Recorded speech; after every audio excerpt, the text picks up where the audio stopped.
सीधे रास्तों पर चलते रहने से कभी कभी बहुत ऊब सी होने लगती है। इंसान चाहता है कि कुछ उतार चढ़ाव आए, कुछ मोड़ ऐसे हो जहां से जिंदगी बदल जाए, जीवन में कुछ अलग करने को मिले। लेकिन अधीश के जीवन ने तो एक ऐसा मोड़ ले लिया था जहां हर चीज का अपना रहस्य है, अपना जादू है। अधीश ऐसी जगह आकर खड़ा हो गया है जहां से वो चाह के भी वापस नहीं जा सकता। अब उसे सामना करना है हर स्थिति का, हर राज से पर्दे हटाने हैं, हर जादू को तोड़ना है। कई दिन तक लगातार अधीश चित्रलिपि को पढ़ना सीखता रहा। वो जल्दी से जल्दी जगन्नाथ की जादुई किताब पढ़ना चाहता था। इस बीच वो मुश्किल से ही कभी कमरे से बाहर निकला। खट खट खट, दरवाजे पर दस्तक हुई तो अधीश ने किताब को जल्दी से छल्ले के अंदर डालकर छल्ले को अपने पलंग पर बिछे हुए गद्दे के नीचे छिपा दिया। फिर दरवाजा खोला। दरवाजे पर जया थी। भैया जी, आपको देवयानी जी नीचे बुला रही हैं। जया बोली। अच्छा, मधुप को भेजो, मैं अभी आता हूं, अधीश ने कहा और फिर दरवाजा बंद कर लिया। एक बार गौर से उसने आईने में अपने आप को देखा था।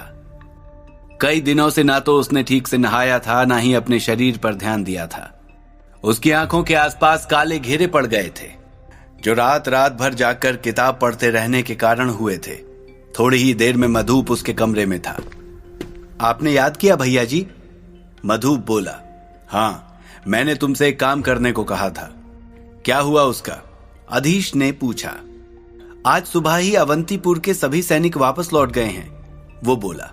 सभी मतलब जयवीर भी? अधीश ने पूछा। हाँ भैया जी, मैंने खुद अपनी आंखों से उन सबको जाते देखा है। जयवीर सबसे आगे थे। जगन्नाथ के घर का सारा सामान वे लोग गाड़ियों में भरकर अपने साथ ले गए हैं, मधुप ने कहा तो अधीश ने राहत की सांस ली। अच्छा, और किसी ने मेरे बारे में कुछ पूछा? अधीश बोला। हाँ भैया जी, अधिपति कैलाश ने। इसके अलावा विभूति और जयंत 2-3 बार घर आए थे, लेकिन देवयानी जी ने उन्हें कह दिया कि आप घर पर नहीं हैं, विश्वा जी के साथ नगर से बाहर गए हैं, मधुप ने बताया। अच्छा ठीक है, तुम अब जा सकते हो, अधीश ने कहा। थोड़ी ही देर बाद वो भी नीचे उतरकर बागीचे में आ गया। देवयानी भी वहीं थी और उसे अजीब तरीके से घूर रही थी। क्या हुआ देवयानी, सब ठीक है? अधीश ने पूछा। ये तो मैं तुमसे पूछना चाहती हूँ, सब ठीक है या नहीं? कई दिन तुम कमरे से बाहर नहीं निकलते हो, ऐसा क्या हो गया है? देवयानी रूखी आवाज में बोली। वास्तव में अधीश का इस तरह घर में बने रहना सभी के लिए हैरानी पैदा कर रहा था। वो तो ऐसा व्यक्ति था जो अधिक देर एक जगह ठहर ही नहीं सकता था। फिर ऐसा क्या हो गया? विश्वा और देवयानी को लग रहा था कि उस दिन की घटना ने अधीश पर ऐसा असर डाला है कि अब वो कहीं आना जाना नहीं चाहता। इसीलिए देवयानी ने उसके मित्रों को भी कह दिया था कि अधीश घर पर नहीं है। नहीं हुआ तो कुछ नहीं है, बस ऐसे ही मन नहीं चाहता कहीं जाने का, अधीश ने गोलमोल सा जवाब दे दिया। फिर ठीक है। देवयानी का चेहरा अब भी खिंचा हुआ सा था। पिताजी कहीं गए हैं क्या? अधीश ने कई दिनों से अपने पिता को भी नहीं देखा था। हाँ, मेघनगर में हमारी जो संपत्ति है उसी की देखभाल के लिए गए हैं, कुछ दिनों बाद ही लौटेंगे, देवयानी ने उत्तर दिया। फिर कुछ देर और वे दोनों बातें करते रहे और अधीश वापस अपने कमरे में लौट आया और फिर दरवाजा बंद कर वो किताब पढ़ने लग गया। अब तक उसने चित्रलिपि पढ़ना सीख लिया था। जगन्नाथ ने वो किताब चित्रलिपि में ही लिखी थी। उसने छल्ले को हाथ में लिया और ध्यान लगाया। तुरंत ही वो किताब बाहर आ गई। अब की बार अधीश ने देखा उस शून्य में वो इकलौती किताब नहीं थी, वहां वैसी अनेक किताबें थीं। वे शायद इसके बाद पढ़ने के लिए होंगी।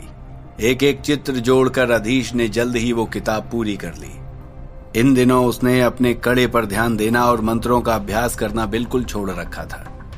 इस समय वो पूरी तरह जगन्नाथ की किताब में डूबा हुआ था। अब उसने दूसरी किताब खोली। उसमें कुछ विचित्र मंत्र थे और कुछ अजीबोगरीब आकृतियां। धीरे धीरे अधीश ने उन्हें पढ़ना और समझना शुरू किया, लेकिन ये मंत्र बहुत ही ज्यादा कठिन थे, जिन्हें याद करना तो दूर, याद रखना ही मुश्किल काम था। ये मंत्र और आकृतियां एक दूसरे से जुड़े हुए थे। हर अध्याय में एक मंत्र था जो एक विशेष तत्व पर नियंत्रण पाने के लिए किया गया था, और वे आकृतियां उन तत्वों के अस्त्रों के रूप में ढालने के लिए थीं। अधीश को याद आया, जगन्नाथ के घर पर जब जगन्नाथ और सिद्धि सैनिकों के बीच युद्ध हो रहा था तो उसके छोड़े गए अस्त्र बिल्कुल अलग अलग तरह के थे।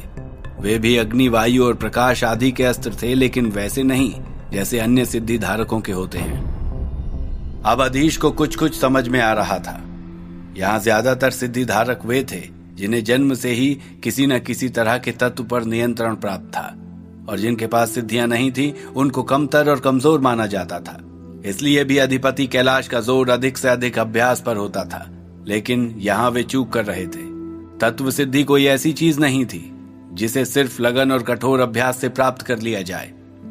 उसका एक पूरा पूरा विज्ञान था, और वही विज्ञान वैद्य जगन्नाथ ने समझ लिया था। अधीश को अचानक ऐसा लगा जैसे उसे कोई जादू की छड़ी मिल गई हो। उसके पास भी जन्म से कोई तत्व सिद्धि नहीं थी, लेकिन अब उसको वो हासिल करने का रास्ता पता चल गया था। अधीश ने निश्चय कर लिया कि किसी भी तरह उसे ये किताब पढ़कर सिद्धि हासिल करनी ही है। वो किताब में ध्यान लगाने लगा, लेकिन इस किताब में पढ़ने वाले के लिए एक चेतावनी लिखी गई थी। यदि इन मंत्रों को ठीक तरह से न पढ़ा गया या आकृतियों को ठीक तरह याद करके अपने दिमाग में न बिठाया गया और किसी तरह की गड़बड़ हो गई तो उसके प्रभाव बहुत घातक हो सकते हैं। मंत्र पढ़ने वाले का अपने दिमाग से नियंत्रण खो सकता है, यहाँ तक कि उसकी मृत्यु भी हो सकती है। ये पढ़कर अधीश को बहुत निराशा हुई। उसने किताब वापस छल्ले में डाल दी और बाहर घूमने निकल गया। मंदिर की ओर ले चलो, अधिपति से मिलना है, अधीश ने मधुप से कहा, और उसने गाड़ी मंदिर की ओर बढ़ा दी। रास्ते में ही उसे जयंत और विभूति भी मिल गए। वे दोनों भी उसके साथ हो गए। गाड़ी में बैठते ही विभूति ने अपने स्वभाव के अनुसार मजाक करना शुरू कर दिया। अभी तो भाई विवाह केवल तय ही हुआ है और मित्र के ये हाल हैं। विवाह के बाद तो हमें पहचानने से भी मना कर देंगे। अधीश बस मुस्कुरा दिया। बस इसीलिए तो अधीश ने निकलना बंद कर दिया है। वो जानता है कि उसका विवाह तय हो चुका है और तुम्हारे विवाह की अभी दूर दूर तक कोई आशा दिखाई नहीं देती। कहीं तुम नजर ना लगा दो। जयंत ने विभूति को छेड़ा। हाँ, जैसे तुम्हारे 2-3-4 विवाह हो चुके हैं। अधीश ने जयंत को झूठ मूठ का गुस्सा दिखाया। नहीं हुआ तो हो जाएंगे भाई, मैं तो 4 से कम विवाह नहीं करूंगा, जयंत ने कहा, और सब हंस पड़े। अधीश को याद आया कुछ दिन पहले विभूति की रुचि अश्लेषा के प्रति बढ़ रही थी। उसने पूछा, अच्छा विभूति, अश्लेषा से आगे कोई बातचीत बढ़ी या नहीं? कहाँ से बढ़ेगी, हमारे परम मित्र त्रिलोक मोहन भी तो उसी पर दृष्टि जमाए हैं। उन्होंने तो जैसे कसम ही खा ली है कि हर उस स्त्री से समीपता बढ़ानी है जो हमारे या विभूति के निकट हो। अब माधवी नहीं तो अश्लेषा सही, जयंत बोला। लेकिन तुम चिंता मत करो, मैं अश्लेषा को पाकर रहूंगा, विभूति ने कहा। हालांकि कुछ दिन पहले यही विचार उसके देवयानी के बारे में भी थे। उसके पहले किसी और लड़की को वो पसंद करता था, इसलिए कोई उसकी बातों को गंभीरता से नहीं लेता था। तुम कहो तो अश्लेषा के बारे में जानकारी इकट्ठी करूं? अजनबी लड़की के प्रेम में पड़ जाना ठीक नहीं है, जयंत ने कहा, तो सब हंस पड़े। अश्लेषा का परिवार कुछ ही दिन पहले इस नगर में आया था और इससे ज्यादा कोई उनके बारे में कुछ नहीं जानता था। इतने में वे मंदिर परिसर में बने अधिपति के निवास पहुंच गए। मधुक ने घोड़ों की लगाम खींची और गाड़ी रुक गई। तीनों अधिपति के भवन के भीतर चले, लेकिन अधीश बाहर याद करने की कोशिश कर रहा था कि ये त्रिलोक का क्या माजरा है। जयंत ने माधवी के बारे में ऐसा क्यों कहा? त्रिलोक, अधिपति का एक और छात्र, एक बड़े जमींदार का इकलौता पुत्र, बहुत क्रूर और घमंडी। विश्वनाथ पुरोहित के साथ त्रिलोक के पिता की कुछ अनबन थी, जो कि अगली पीढ़ी तक चली आई थी। बात यह थी कि त्रिलोक के पिता ने मधुमती देवी के पिता से उनका हाथ मांगा था, लेकिन मधुमती विश्वनाथ पुरोहित से प्रेम करती थी, जबकि विश्वनाथ पहले से ही अधीश की माता के साथ विवाह कर चुके थे। लेकिन तब अधीश का जन्म नहीं हुआ था। लेकिन फिर भी विश्वा ने सीधे ही जाकर मधुमती के पिता से बात की और उनकी प्रसिद्धि को देखते हुए वे मना नहीं कर पाए। इस तरह मधुमती देवी का विवाह विश्वनाथ पुरोहित से हो गया। देवयानी उन्हीं की पुत्री है। लेकिन त्रिलोकनाथ के पिता बैकुंठनाथ इस बात की खार अब तक खाए बैठे थे कि इतिहास ने फिर खुद को दोहरा दिया। अब की बार त्रिलोक के लिए माधवी का रिश्ता मांगा गया, लेकिन माधवी के पिता माधव देव ने अपनी बेटी के लिए पहले ही अधीश को चुन रखा था। फिर जल्दी ही दोनों की सगाई कर दी गई। त्रिलोक इस बात को भूला नहीं था और बस सही मौके की तलाश कर रहा था, जब वो अपने पिता और खुद का बदला विश्वा और अधीश से ले पाएगा। जैसे ही द्वारपाल ने अधिपति को अधीश के आने की सूचना दी, वे खुद दरवाजे तक चले आए। आओ बेटे अधीश, आज कितने दिनों के बाद तुम आए हो? अधिपति ने उसका स्वागत किया। प्रणाम अधिपति, मैं कई दिनों से आपके पास आने की सोच रहा था, लेकिन मन बहुत खराब था, अधीश बोला। अधिपति समझ गए कि अधीश इस जगन्नाथ वाली घटना से अब तक उभर नहीं पाया है। इस बात पर अधीश अब तक विश्वास नहीं कर पाया था। कुछ घटनाएं जीवन में इस तरह घट जाती हैं कि कुछ सोचने समझने का मौका ही नहीं मिलता। तुम तो सिर्फ कुछ ही दिनों से जगन्नाथ को जानते थे। मेरा तो वो बचपन का मित्र था। मुझ पर क्या गुजरी कोई समझ भी नहीं सकता। अधिपति की आवाज में दुख तैराया। समझ सकता हूं अधिपति, लेकिन अब क्या हो सकता है? जो लिखा होता है उसको तो कोई टाल नहीं पाता। अधीश बोला। अच्छा, तुम बताओ कैसे आना हुआ? कोई विशेष बात है क्या? अधिपति ने पूछा। हाँ अधिपति, जब से अभियान से लौटा हूं कोई ना कोई घटना ऐसी होती रही कि आपसे बैठकर बात ही नहीं कर सका, अधीश बोला। फिर उसने अपना कड़ा अधिपति को दिखाते हुए कहा, ये देखिए, यह अष्ट धातु कड़ा मेरे एक मित्र ने दिया है। इस पर भी चित्रलिपि में कुछ लिखा हुआ है। यही सब जानने के लिए तो मैं वैद्य जगन्नाथ के पास गया था। अचानक जैसे उसे कुछ याद आया, वो जल्दी से जल्दी घर पहुंचने के लिए छटपटाने लगा। कुछ और देर वे चारों बात करते रहे। फिर जल्दी ही अधीश ने विदा मांग ली। विभूति और जयंत को उनके घर छोड़कर वो अपने घर चला गया और आते ही विश्वा के पुस्तकालय में चला गया। इतने दिनों में उसने चित्रलिपि पढ़ना सीख लिया था और जल्दी ही वो जान गया था कि उसके कड़े पर उकेरी गई 5 आकृतियां 5 देवताओं की हैं, जो मनुष्य की 5 इंद्रियों के स्वामी होते हैं। अधीश लगभग उछल पड़ा, जैसे उसने कोई बड़ी भारी जीत हासिल कर ली हो। वैसे जीत तो थी ही। सूर्यदेव दृष्टि यानी आंखों के स्वामी, वायु स्पर्श यानी त्वचा के स्वामी, आकाश श्रवण यानी कानों के स्वामी, पृथ्वी घ्राण यानी नाक या सूंघने की शक्ति के स्वामी, जल स्वाद यानी जीभ के स्वामी। ठीक इसी तरह कड़े के भीतर बने गोल छल्ले चंद्रमा के प्रतीक थे।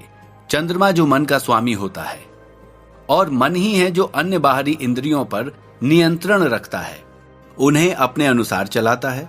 अब बस अधीश को ऐसे किसी ग्रंथ की तलाश थी जो उसे मन पर भी नियंत्रण करने की विधि सिखा दे। वो पुस्तकालय खंगालने लगा और बहुत सी पुस्तकें निकालकर अपने कमरे में ले आया।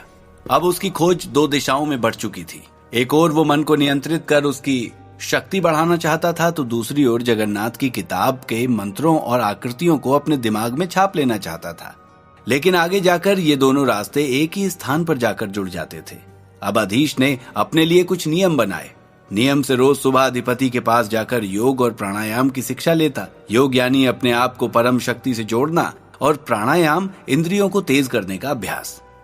अधीश जल्दी ही सब कुछ सीख लेता था, फिर पूरी लगन से अभ्यास भी करता। जल्दी ही उसे इस विषय में भी महारत हासिल हो गई। अब उसने चंद्रदेव की आराधना कर मन पर नियंत्रण करने का प्रयास शुरू कर दिया। धीरे धीरे उसने पाया कि उसकी बुद्धि सच में ही बहुत तेज होती जा रही है। एक बार पढ़ी या सुनी हुई बात वो ज्यों की त्यों दोहरा देता। एक बार देखकर किसी दृश्य का बिल्कुल वैसा ही चित्र बना देता। कक्षा में कठिन से कठिन मंत्र तुरंत याद कर लेता।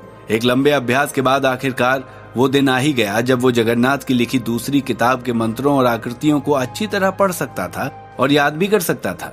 दोपहर के भोजन के बाद वो अपने कमरे में चला गया। दरवाजा अच्छी तरह बंद कर छल्ला बिस्तर के तले से निकाला और ध्यान लगाया।